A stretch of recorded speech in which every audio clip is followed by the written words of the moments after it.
Bonjour à tous, on commence ce tour de la presse sportive par l'élimination du FC Nantes hier soir en demi-finale de la Coupe de France.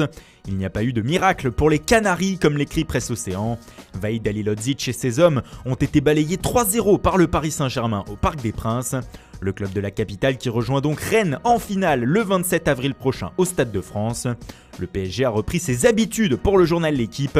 Il s'agira de la 5e finale de suite dans la compétition pour les coéquipiers de Marco Verratti. Plus haut sur la une, on peut aussi découvrir le résultat d'un des 2 matchs en retard de Ligue 1 qui s'est joué hier. Strasbourg, sur son élan de sa victoire en Coupe de la Ligue, a atomisé Reims 4-0 et pointe désormais au 9e rang. En Espagne, petite surprise hier soir avec la première défaite de Zinedine Zidane à la tête du Real Madrid depuis son retour sur le banc. Les merengues sont tombés à Valence 2-1. Pour Marca, d'un côté il y avait ceux qui avaient envie de jouer la Champions League, les Valencians, et de l'autre ceux qui sont déjà en vacances, les Madrilènes. Le Real est désormais à 5 points de la 2e place occupée par l'Atlético. Super Déporté de son côté est évidemment aux anges avec cette victoire qui replace Valence à 1 point de la 4e place. Allez, s'exclame le quotidien de la ville pour saluer ce succès. En Angleterre, événement hier soir à Londres, Tottenham jouait pour la première fois dans son nouvel écrin de 62 000 places face à Crystal Palace et les Spurs ont bien débuté en s'imposant 2-0.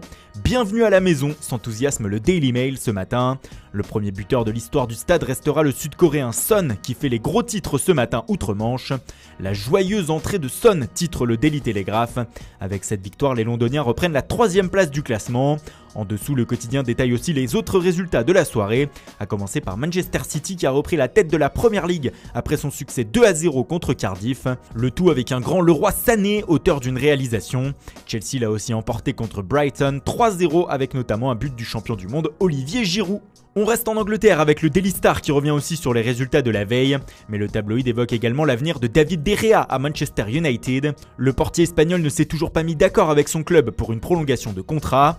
Le journal explique que désormais les Red Devils sont prêts à prendre le risque de ne pas le prolonger avant la fin de saison, tout en le bloquant cet été. L'Espagnol ne pourra donc pas partir, mais c'est un gros risque pour Manchester puisqu'il restera alors seulement 1 an de contrat à De Gea qui pourra partir libre en juin 2020.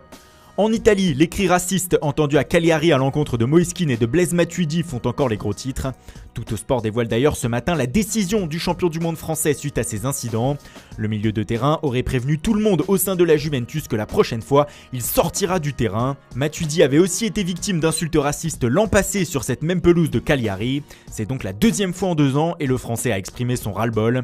La Gazzetta dello Sport soutient d'ailleurs Moiskin ce matin. Tous avec lui, titre le quotidien qui revient sur les nombreux soutiens reçus par l'attaquant italien. Un soutien aussi vis-à-vis des propos de son coéquipier Leonardo Bonucci qui avait estimé que les torts étaient partagés. Le Times d'ailleurs évoque ce matin les propos de Raheem Sterling qui a écrit sur les réseaux sociaux qu'il valait mieux rire de cette phrase du défenseur italien. Et on termine par une information de nos confrères de Canal+. Hier soir dans l'émission Le Late Football Club, le média français expliquait que le milieu de terrain du Paris Saint-Germain, Adrien Rabiot, serait sur le point de trouver un accord avec le Real Madrid afin de porter la tunique blanche la saison prochaine.